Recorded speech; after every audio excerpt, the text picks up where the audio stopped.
সংস্কারের কথা আজকে যখন কেউ বলে তখন মনে রাখতে হবে বিএনপির কাছ থেকে আপনাকে সংস্কার শিখতে হবে। কত বড় সংস্কারক শহীদ জিয়া ছিলেন, উনি সর্বপ্রথম একদলীয় শাসন ব্যবস্থা সংস্কার করে বহুদলীয় গণতন্ত্র, এটি হচ্ছে সবচেয়ে বড় সংস্কার দিয়ে বিএনপি তার যাত্রা শুরু করেছিল। কারণ বিএনপি যাত্রা শুরু হয়েছে সংস্কারের ভিতর দিয়ে। এবং আবেল ভাই বলেছেন তলাহীন ঝুড়ি, এই কথা কে বলেছিলেন? আমেরিকার হেনরি কিসিঞ্জার বলেছিলেন Bangladesh is a bottomless basket. ওই সময় যারা নেতৃত্বে ছিলেন ওনারা বক্তৃতা দিতেন, আমি ভিক্ষা করে আনি, চাটার দল সব চেটে পুটে খেয়ে ফেলে।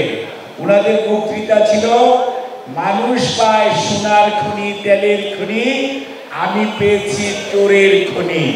অর্থাৎ এগুলি কিন্তু আমাদের বক্তব্য না ভাই, এগুলো তাদের নেতাদের বক্তব্য। ওই সময় তারা লিখতেন। সেই সময় 7ই নভেম্বর 75 এই সিপাহী জনতা বিপ্লবের মাধ্যমে বন্দি দশা থেকে শহীদ জিয়াকে মুক্ত করে এনে দায়িত্ব দিলেন দেশ পরিচালনার জন্য। নিয়ে যে মানুষটি নিজেকে তিল তিল করে তৈরি করেছিলেন, কেন মানুষ দিলেন তাকে? কারণ যে মানুষটি ঘোষণা করার কথা ছিল স্বাধীনতা, উনি রেকর্ড করলেন না বক্তব্য, উনি আত্মসমর্পণ করলেন। কিন্তু যখন এই হতাশাগ্রস্ত জাতি, দিগ্ভ্রান্ত হতাশাগ্রস্ত সেই মানুষকে আশার আলো জাগিয়েছিলেন যে মানুষটি, সেটি হচ্ছে মেজর জিয়া। যার জন্যই মানুষ মনে করেছে যে 71 সালে যে আমাদেরকে আশা জাগিয়েছে, ভরসা দিয়েছে, রণাঙ্গনে অস্ত্র হাতে যুদ্ধ করে দেশের স্বাধীনতা এনে দিয়েছে, এই 75-এর নভেম্বরে তার উপরই আস্থা রাখা যায়। সেই জন্যই সিপাহী জনতা সেই দিন তাকে দায়িত্ব দিয়েছিলেন বন্দি দশা থেকে বের করে এনে দেশ পরিচালনা। আওয়ামী লীগ বাংলাদেশের মানুষের বাক ব্যক্তি স্বাধীনতায় যেমন বিশ্বাস করে না, সারা জীবন গণতন্ত্রের কথা বলছে, 4টি পত্রিকা রেখে সব বন্ধ করে দিয়েছে।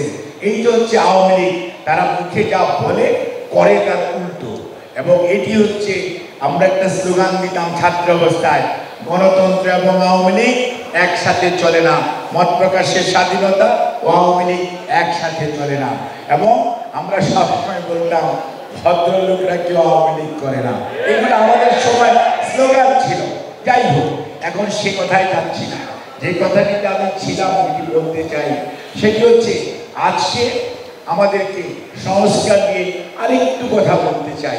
আজকে দেশনেত্রী বেগম খালেদা জিয়া 91 সনে যখন গণ অভ্যুত্থানের মাধ্যমে স্বৈরাচারের বিদায়ের পরে জনগণের ভোটের মাধ্যমে জনগণ দায়িত্ব দিল বিএনপিকে, বিএনপি রাষ্ট্রপতি শাসিত সরকার থেকে প্রধানমন্ত্রী শাসিত অর্থাৎ পার্লামেন্টারি ডেমোক্রেসিতে যাওয়া, এটি একটি বড় সংস্কার। কাজেই জিয়াউর রহমান একদল থেকে বহু দলে গেলেন, অন্যদিকে বেগম খালেদা জিয়া রাষ্ট্রপতি শাসন থেকে আপনার প্রধানমন্ত্রী শাসিত সরকার অর্থাৎ পার্লামেন্টারি ডেমোক্রেসি এস্টাবলিশ করলেন।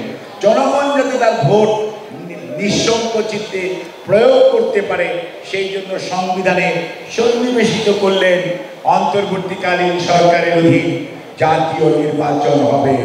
অর্থাৎ জনগণের ভোটাধিকার, জনগণের মালিকানা যাতে জনগণের কাছে থাকে, সেটি সাংবিধানিক স্বীকৃতি সন্নিবেশিত হলো সংবিধানে।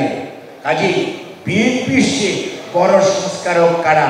আজকে মা বোনেরা বসে আছেন, এই দেশের নারী শিক্ষার অগ্রগতি বেগম রোকেয়ার পরে দেশনেত্রী বেগম খালেদা জিয়া।